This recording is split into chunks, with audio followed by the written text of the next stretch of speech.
This channel does not promote any violent, harmful, or illegal activities. All content provided by this channel is meant for an educational purpose only. মতুয়াগড়ে আজ মুখ্যমন্ত্রী মমতা বন্দ্যোপাধ্যায় বনগা ত্রিকোণ পার্কে মুখ্যমন্ত্রী জনসভা রয়েছেন, তারপর চাঁদপাড়া থেকে ঠাকুরনগর 3 কিলোমিটার পর্যন্ত পদযাত্রা করবেন তিনি। তবে ঠাকুরবাড়ি তিনি যাবেন না। এসআইআর নিয়ে মতুয়াদের কি বার্তা দেবেন মুখ্যমন্ত্রী, সেই দিকে অবশ্যই নজর রয়েছে। আমার সহকর্মী সৌরভ গুহ এই মুহূর্তে আমার সঙ্গে রয়েছেন সরাসরি। সৌরভ, আজকে মতুয়াগড়ে মুখ্যমন্ত্রী বেশ কয়েকটা বিষয় এক্ষেত্রে গুরুত্বপূর্ণ, বিশেষ করে এই সময় দাঁড়িয়ে এসআইআর আবহে কি বার্তা দেবেন তিনি সেদিকে নজর রয়েছে। এখনো পর্যন্ত আগাম কোন কোন বিষয় জানতে পারা যাচ্ছে, কি তার আজকে তার পরিকল্পনা রয়েছে, কি জানা যাচ্ছে এখনো পর্যন্ত?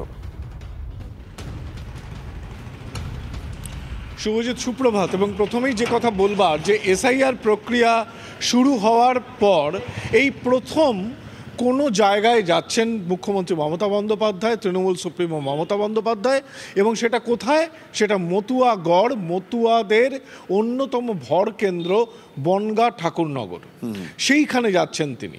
এ রাজ্যের রাজনীতিতে প্রায় 40টারও বেশি বিধানসভা আসনে নির্ণায়ক শক্তি হচ্ছেন মতুয়ারা, এবং সেই মতুয়া ভোট ব্যাংকে অনেকটাই থাবা বসিয়েছে বিজেপি, এবং সেখানে তৃণমূল কংগ্রেস এবং বিজেপির দ্বৈরথ প্রতিদিন কিন্তু দেখা যাচ্ছে। ঠাকুরবাড়িও তার ব্যতিক্রম নয়। এবং সেই আবহে, এসআইআর আবহে মুখ্যমন্ত্রী মমতা বন্দ্যোপাধ্যায় আসছেন, তৃণমূল সুপ্রিমো মমতা বন্দ্যোপাধ্যায় আসছেন। কি বার্তা দেবেন তিনি? তার কারণ আমরা দেখেছি যে শান্তনু ঠাকুরবাড়ির অন্যতম একজন সদস্য, কেন্দ্রীয় মন্ত্রী, তিনি লোককে আশ্বস্ত করছেন যে এসআইআরে যদি নাম বাদ যায়, তিনি ক্যাম্প করেছেন, সিএএ ক্যাম্পের মাধ্যমে তাদেরকে তিনি আশ্বস্ত করছেন। এই নিয়ে তুমুল বিতণ্ডা তৈরি হয়েছে গোটা অঞ্চলে।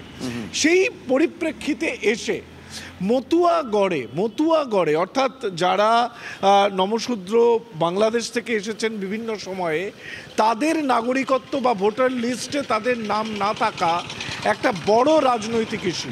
সেই জায়গা থেকে তৃণমূল সুপ্রিমো আজকে এখানে কি বলেন দাঁড়িয়ে, সেটাও খুব গুরুত্বপূর্ণ। এবং এসআইআরের এই চলাকালীন মতুয়াগড়কে বেছে নেওয়া তার প্রথম সভা এবং পদযাত্রার স্থান, একেবারে সেটাও একটা রাজনৈতিক স্ট্র্যাটেজি বলে বিশেষজ্ঞ মহল মনে করছে। তবে আজকে কি বার্তা দেন তৃণমূল সুপ্রিমো তথা রাজ্যের মুখ্যমন্ত্রী মমতা বন্দ্যোপাধ্যায় মতুয়াগড়ে, সেদিকে নজর রয়েছে অবশ্যই। আজকে আমাদের এই দুঃসময় আমরা আশা করেছিলাম মাননীয় মুখ্যমন্ত্রী মমতা বন্দ্যোপাধ্যায় তিনি আমাদের বাড়িতে আসবেন, এলে আমরা আরেকটু মানসিকভাবে জোর পেতাম, আমরা এটা প্রত্যাশা করেছিলাম। কিন্তু উনি কেন এলেন না, এটা ওনার ব্যক্তিগত ব্যাপার। এলে আমরা খুশি হতাম, মানসিকভাবে আরও জোর পেতাম, আসা উচিত ছিল। আমরা এখনও প্রত্যাশা রাখছি তিনি যেখানেই আসুন না কেন অন্তত এক পাক ঠাকুর বাড়িতে আসবেন।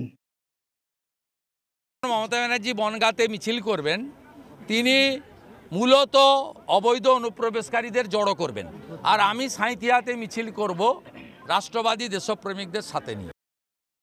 সিএ করলে মানুষগুলো বিপদে পড়বে, এবং সেই কারণে মানুষ প্রতিবাদ করছে। আমরা সেই প্রতিবাদে আমাদের মতন করে সামিল থেকেছি, এমনকি অনশন মঞ্চ মতুয়া মহাসংঘ সেখানে আমরা গেছি। তারপরে এটা ওখানকার অনেকে বলেছিলেন যে এই যে আপনারা আসলেন, এখন একটু টনক নড়বে তৃণমূলের।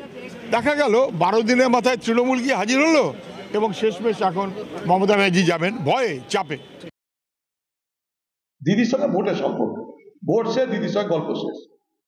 এখন ভোট এসছে, মতুয়া এলাকায় ঘোরাঘুরি আরম্ভ করেছে, কিন্তু ওখানকার যারা মতুয়া সম্প্রদায়ের বিরাট অংশের মানুষ, তারা কিন্তু আজকে খুব আতঙ্কে আছে তাদের নামটা হবে কি হবে না। সেই মর্মে আমি উভয় দলকে বলবো, টিএমসি বিজেপি উভয়ের দায়িত্ব সেই মতুয়া সম্প্রদায়ের মানুষের নামকে অন্তর্ভুক্ত করা, এটুকুই জানি।